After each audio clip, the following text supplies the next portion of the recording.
Hello and welcome to Dad and Swebb Talk Sports. I'm Swebb. And I'm Dad. And we are the dad and daughter duo talking about all of our favorite sports moments.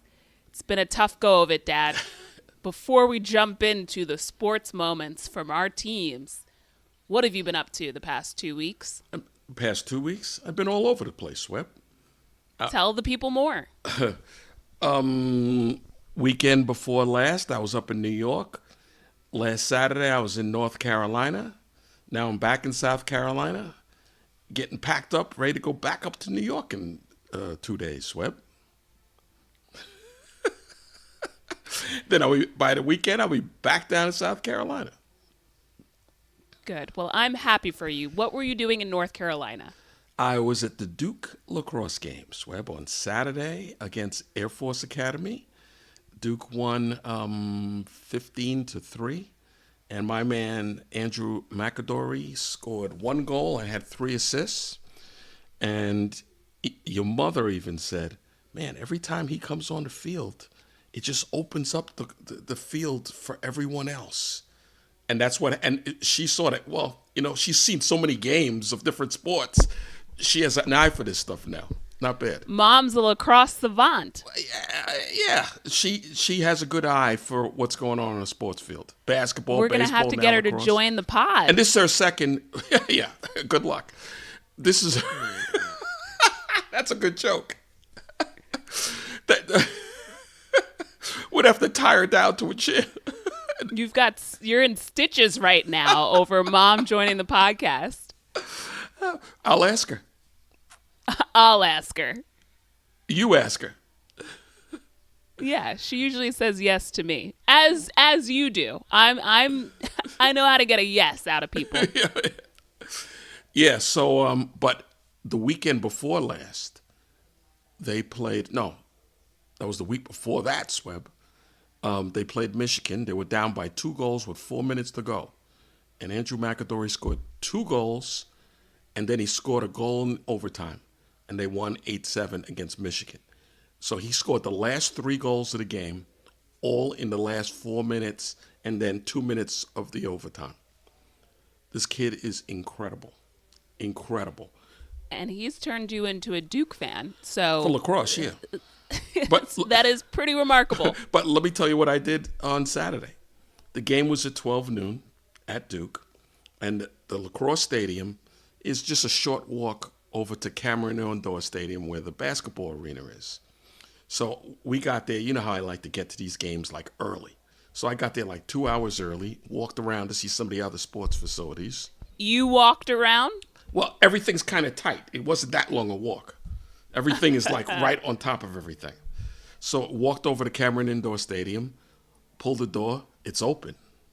So I go inside. Now, Saturday night, they're playing Carolina in basketball over at Carolina, which is only 15 minutes away.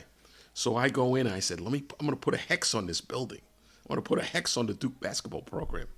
But I couldn't get into the actual arena. You could just see the little museum they have out there. So you put a hex on the basketball team for about 25 minutes of game time. Well, I thought it was well, at the beginning, Carolina got off to a good start. Now remember, I had to drive back 4.5 hours. Well, your mother drove back. Because you were probably asleep. We had to drive back so I could see the game at 6:30. So, game starting, I'm still in the car. Then I was hungry. I said, let's just stop at Bojangles. And then there's a long line at Bojangles. So I missed the whole first half. So That's what you get for stopping for fast food. See? So, what did you learn about that? The biscuits are great, Sweb. And you missed the whole first half, and that was the part that was worth watching. I know. That's where I thought the hex was starting. So by the time I should have just stayed in the car. You should have stayed at Bojangles. So by the time the second half started, that's when it all fell apart, Sweb, and the hex wore off. So let's talk about the sports moments of the past couple of weeks, because you could almost call it the good, the bad, and the ugly. But in this case, we're going to call it the decent, the bad, and the ugly. So let's start with UNC. They have been on what we would call a tear, winning 6 games in a row before their loss on Saturday to Duke, in which they lost 82-69. I should say that those 6 wins, only one of those games was played against a team with a winning record. But UNC has looked pretty strong. They finished the ACC regular season tied for 4th. Their record is 20-12, 13-7, going into the ACC tournament that will start this week. Unfortunately, they lose to Duke. I had said if they win that game, they're no longer on the bubble. They have essentially confirmed their spot to be in the NCAA tournament. They would have had street cred. They would have had some cred because they really have limited cred right now against good basketball teams. It's one thing to be winning games against teams with losing records. It's another thing to win some games against some ranked opponents, which they have not done this year. So UNC, it seems they can only put together about 25 to 30 minutes of solid play in a game. And that has been the case throughout the course of the season. The first half against Duke, I think they were either down by 1 or up by 1. Very close game against the number 1 team in the country, playing lights out. That has been the story for UNC throughout the course of the season. They look like they can compete with anyone for about 25 to 30 minutes of game time. Unfortunately, they start getting away from running any sort of offense. They're playing one-on-one basketball on offense. People are chucking up ill-advised shots that none of these guys have any business, with the exception of RJ Davis, taking, because, newsflash, collectively, this roster isn't the most talented roster in college basketball. So now each guy is taking the offense into their own hands, chucking up shots, and guess what? Duke turns up the temperature, and they end up winning 82-69 in a game that UNC had to have to guarantee a spot in the NCAA tournament. Listen, you know how long I've been rooting for this team? 57. Well, you're pretty old. 57 years. Exactly. Since 1968. This is the shortest team I've ever seen Carolina have. They always have 2, 3, 4 big men. When I say big men, 6'10" to 7'1". Okay? You cannot. Now, they have some decent guards on this team, some nice guards, but you cannot win like that. Duke has the tallest team in the country. Okay? And what happens is, and it happened against when they played Florida, when they played Kansas, Duke, they hang in there, they look like they have a chance, and then all of a sudden the other team imposes their will. And it's not just the centers. Duke, everybody's at least 6'5", 6'6" on that team, even their guards, their point guards. And Carolina is playing with 6'1" point guards, 6-foot point guards. Their best rebounder is Seth Trimble, and he's about 6'4". Either 6'3" or 6'4". And he's their best rebounder, which is ridiculous, okay? You cannot win. You spotted it early. Remember the Kansas game, which was like the 3rd game of the year, and you texted me and said, why don't they have any big men? You can't win like this. And that's why they lost so many of those games, like to Michigan State, Florida, Kansas, games that they were right there and they could have won. And having big men allows you, particularly big men who are effective on offense, can take some higher percentage shots closer to the basket, but can also rebound on those outside shots that end up being missed. So, Saturday Carolina, night, they only had 7 rebounds in the first half. And they were down by 1. Okay? They've always had big men that dominated the backboard. You got to have that. If you don't have that, now you're wishing and hoping and dreaming. Okay? Listen, so now, last year, Carolina beat Duke twice. Okay? This year, Duke beat Carolina twice. What Duke did last summer was they went out and redid their roster, and now this year they have the best team in the country.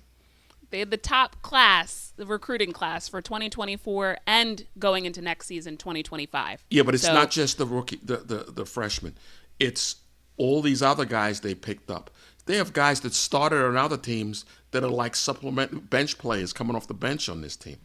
But it doesn't hurt to have the ACC Player of the Year, who's also the ACC Rookie of the Year, who was also on the ACC defensive team. So they're doing a good job not only picking up transfers, but also getting the top recruits in the country. Well, let me give you a little... Between Flagg and Knickel, 2 freshmen on that team. Oh, they're good. They're good. They were a thorn in the side of UNC. They were a thorn in the side of just about everybody this year. But those guys are going to probably be off to the NBA, and there'll be new And guys. then the Boozer twins will come in. Ooh. Okay. Yeah. So the top teams are able to get the transfers, but they're also able to have a top-tier recruiting class. And UNC hasn't done either. That's really the problem. They're not in the top. They're not even like top 20 in recruiting. No. They're in they're like 8 this year in freshman recruiting. This freshman class. The freshman class that's coming in, that's going to be coming in. They're number 8. For 2025, For 2025, they'll be here in the fall. Right. So what was the rank of this year's class, the 2024 incoming class? I can't remember. Exactly. If it was top 5, you'd remember. But just remember this, or let me inform you about something. Their assistant coach, Lucas. Duke's assistant coach, Lucas, who's one of the best recruiters in the country and who's responsible for bringing a lot of that talent in. He's the new head coach at Miami. Of course I remember this because he is my new head coach of my alma mater. So, yes, I remember this. He left. Saturday night, the Carolina game was his last game. So now he's going over there to hit the transfer portal and to start recruiting for them. He's one of the best recruiters in the country. Before he came to Duke 2 years ago, he was at Kentucky with Calipari. And prior to that, he was at Texas. Also played at Florida and Texas as a college basketball player. And his father was one of the best players ever in the ACC for Maryland in the 70s. And he's got his hands full because Miami finishes the season 7-24, 3-17 in the ACC. So that was the reason that he had to leave right away. Miami didn't even qualify for the ACC tournament. So he's got some work to do. Hopefully he can turn water into wine. We'll see. But going back to UNC. ACC tournament starts this week. UNC ends up clinching the 5 seed, meaning that they get a first round bye. They start in the second round on Wednesday afternoon. They'll play the winner of Notre Dame and Pitt. A winnable game. They beat Notre Dame earlier this season, although it was came down to the last couple of seconds. They won 1, lost 1 against Pittsburgh as well. So given the way that they're playing now, the Duke game aside, I think they're a better team than when they played both those teams. So we'll see what happens there. If they can get through that game, then they would play on Thursday night in the quarterfinals against Wake Forest, who has the first 2 rounds, has a bye. They're the 4 seed in the ACC tournament, a team that they've beaten, again, by 1 point. So it's not over for UNC. UNC's NCAA tournament hopes and dreams are not over. But if they win that game against Wake, now they potentially have a rematch against Duke in the semifinals of the ACC tournament. I stand by UNC at least has to make the finals to clinch their spot in the tournament. But we'll see. They have to win at least 2 games. And depending on how some of these other tournaments, conference tournaments work out, if teams get upset and get in, and then there's a second team from a conference going in, that's going to hurt them. But if the favorites win, which doesn't always happen, then they still might have a shot. They do have 20 wins. It's not like it's been horrible. It's been horrible for Carolina, but all in all, if you compare it to other teams, it's been decent. But if we take into consideration, the ACC has had a weak conference this year, only throughout the course of the season consistently only having about 2 or 3 teams ranked in the top 25. So that does make it challenging because they didn't win some of those non-conference games against ranked opponents.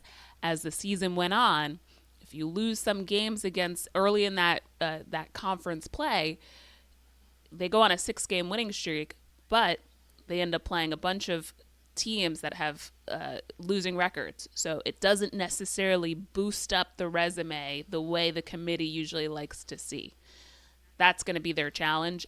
A school in the SEC conference or the Big Ten playing against ranked opponents on a regular basis is going to have a higher strength of schedule and a resume that likely looks better side by side. That's what it's really going to come down to. It's a seeing eye test in some regards. So that's the decent, okay? That is the decent. The bad. The New York Knicks. They're on a 3-game losing streak after losing at home to Golden State and losing on the road to the Lakers and the LA Clippers. Jalen Brunson sprains his ankle and the game against the Lakers late in that game and is out for 2 weeks. So the Knicks are still in the middle of this West Coast road trip, playing on Monday against Sacramento, Wednesday at Portland, Saturday back playing against Golden State again, this time at Golden State, and then Monday at home versus the Heat. So this is the ugly because the Knicks are on a 3-game losing streak and they don't have their best scorer and their consistent scorer in Jalen Brunson.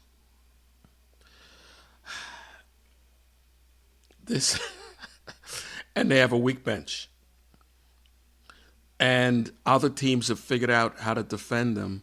They'll let Brunson score 30 or 40 points and still beat them. So some updates on the team. The Knicks have signed PJ Tucker to a 10-day contract, really to just add a little bit of offense and some experience in the backcourt. And then Mitchell Robinson has come back. He's only playing about 15 to 20 minutes a game. But the real challenge, now they didn't have Karl Anthony Towns for 1 or 2 games in there because of personal reasons. The tough thing is, and we've talked about this throughout the course of the season, Mikal Bridges just doesn't show up when you need him. So the Knicks do not have 3 consistent scorers. And Mikal Bridges, and similarly with OG Anunoby, can't really create their own shots. Nope. So that has been the challenge on offense for the Knicks because Karl Anthony Towns is going to get his points. He's averaging 25 points per game. Jalen Brunson similarly is going to get his points, can create his own shot. But they don't have a third player on their roster that can create their own shot. Nope. And that's a big, and can score consistently night after night after night. When I say score,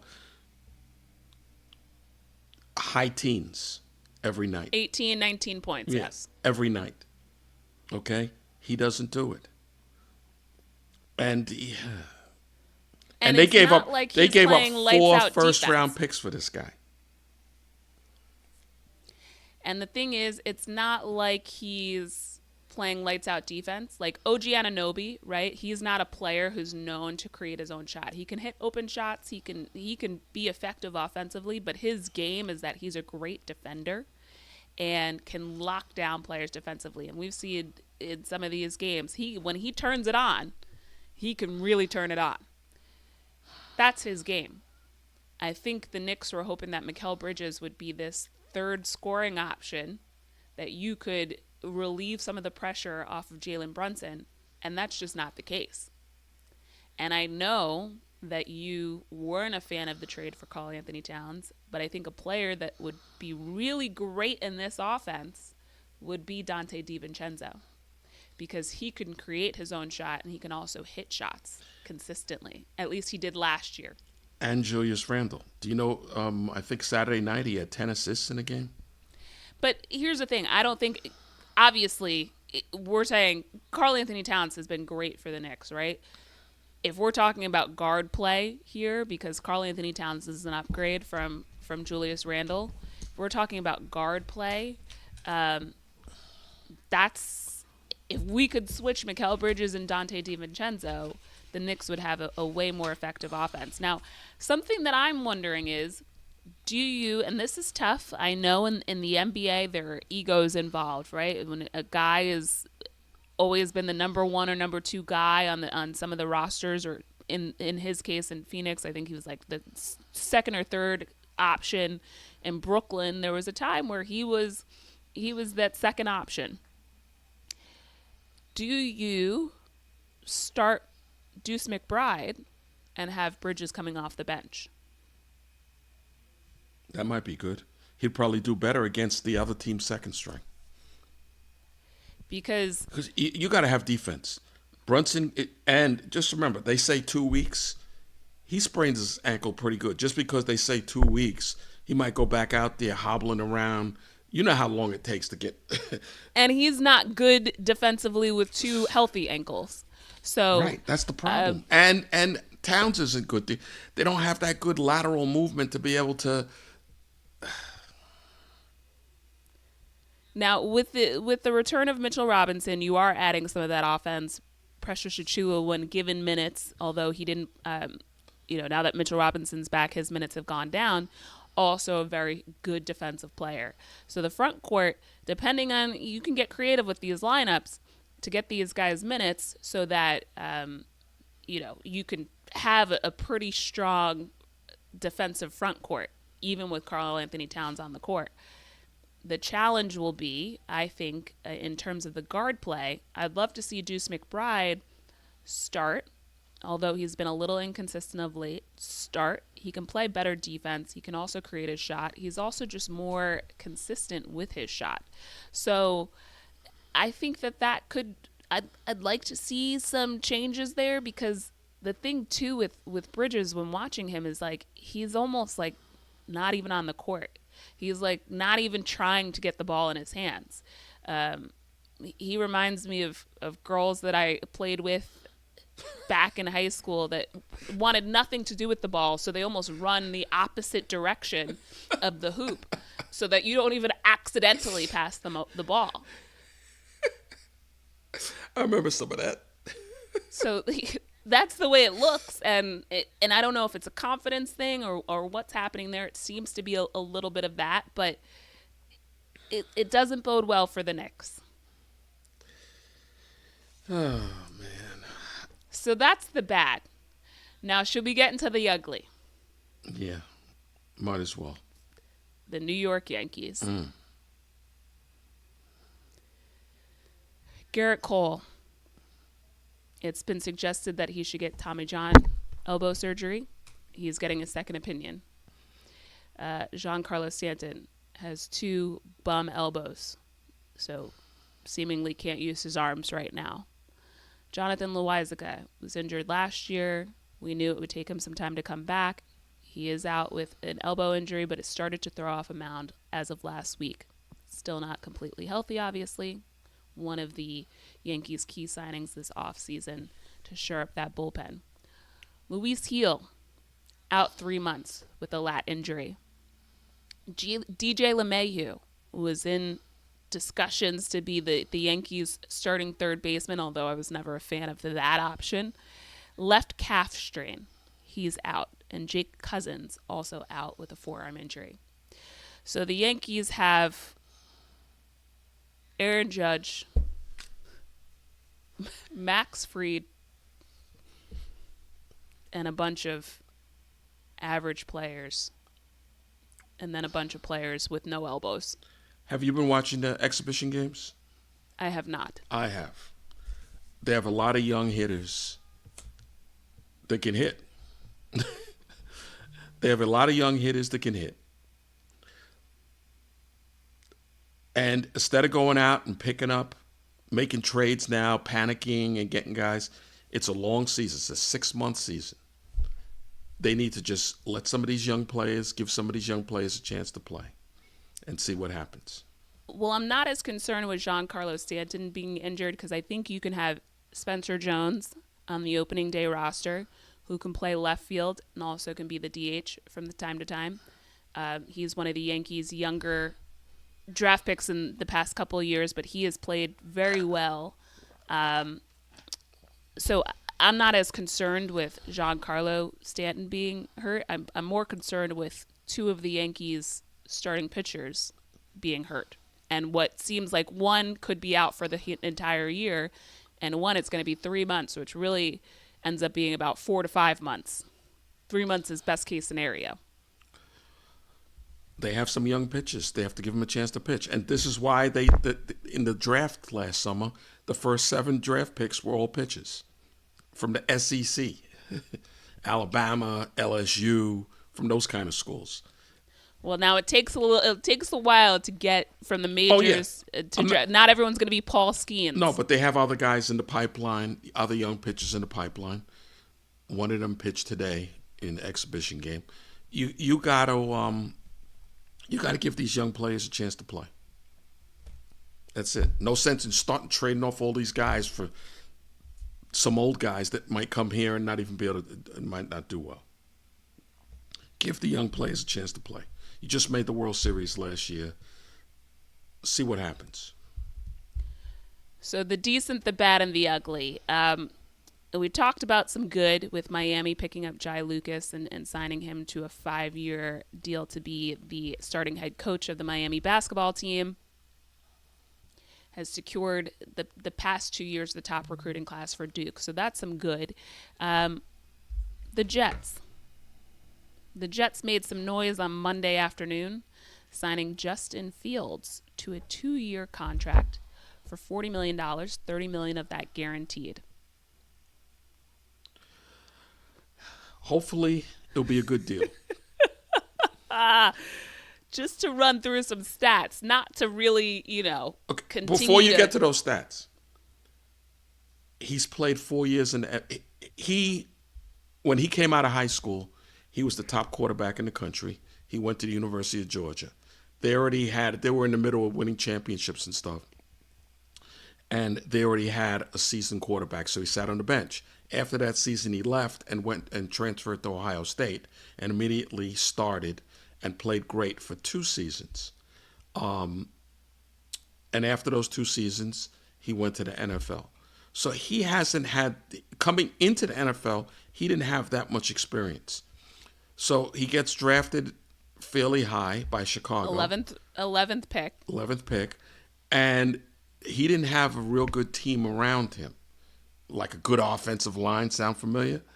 So, and they fired their coach after a year, hired another coach. He played under 2 coaches and 2 offensive coordinators. So he leaves there and he goes to Pittsburgh last year. And he started off the season great. He got traded to Pittsburgh. He goes to Pittsburgh and he started the season. And after like 6 games, he was 4-2 at that point. They sat him down and he was playing well. They sat him down and they brought Wilson in. Well, what happened in that preseason is Russell Wilson, a certified name, had battled with Justin Fields for the starting quarterback position. Russell Wilson won that competition and then ended up having a calf injury. And so Justin Fields ended up being the starting quarterback for the first 6 games. Once Russell Wilson was healthy, Justin Fields got relegated to the bench. Basically, what you've explained in terms of his 3-year tenure with the Chicago Bears sounds eerily familiar to the Jets situation for the past however many years, right? New coaches in and out, new systems, right? Terrible offensive line. It doesn't work. And he hasn't had success in that. So 14-30 in 4 seasons, 61% completion rating or completion percentage, 45 touchdowns, 31 interceptions in that time. So we'll see what happens. Is he the answer? No. Am I pretending like the Jets were going to pick up the answer? No. But, hey, that's something. That's some news for one of our teams. Okay, wait a sec. Did you talk to your brother since this happened? No. Because that's pretty much Monday. That's pretty much what he said. However, he's only 25 years old, and now he has 26. He's 26, and now he has 4 years of NFL experience. He could be the answer. Okay, he has skills. He's not a bum. He has skill. Remember, he was the top quarterback coming out of high school, and he had two really good seasons at Ohio State. Top quarterback coming out of high school, did not win the Down position in as a Georgia, down in freshman the at Georgia, right? Then he goes to Ohio State, ends up being the Big Ten quarterback of the year, right. goes to the national championship game and gets whooped by the Alabama Crimson Tide. So, That's no shame. listen, I'm not going to rag on the guy because my expectations are so low for the Jets that it doesn't even matter. They could go and sign you to a $5 guaranteed contract, and I would say, good, great. At least we got someone there. Don't sell me short, cheap. I need more than $5. I've seen your lateral mobility and your foot speed, your arm strength. Oh, I $5 is being generous. I used to be able to throw the ball good. $5 is being generous, as I said. So, listen, I hope it works out. He decided not to re-sign with the Steelers. Hopefully he doesn't regret that decision. Jets gave him $40 million for 2 years. 30 of that guaranteed. That's something, huh? To go 14-30 and get $30 million guaranteed over the next 2 years. Isn't that something? Good country, America. Like, I really wish that you wish you were a I quarterback, played don't you? in the NFL. Because we all know what's going to happen. He's not actually going to be good, but he's going to be laughing all the way to the bank. That's what we know is going to happen. Don't sell him short.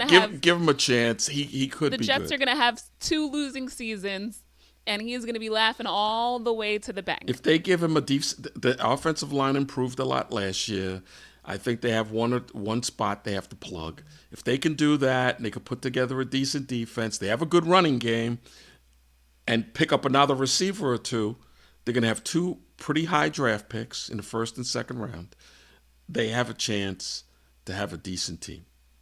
And hopefully these coaches are good, because a lot of this stuff depends on how good the coaching is. You sound like me trying to find a way for UNC to get to the NCAA tournament. It's simple. They have to win at least 2 games. If they do A and they do B and then they divide B by C and then they go to D, then surely they're going to get it this time. Hey, that's what we do as fans, though. I see you wearing your Carolina blue polo. That's what we do as fans. It just happens it's the same colors, but it's not. It's not a Carolina shirt. polo, but you like to shop in that color range. Right.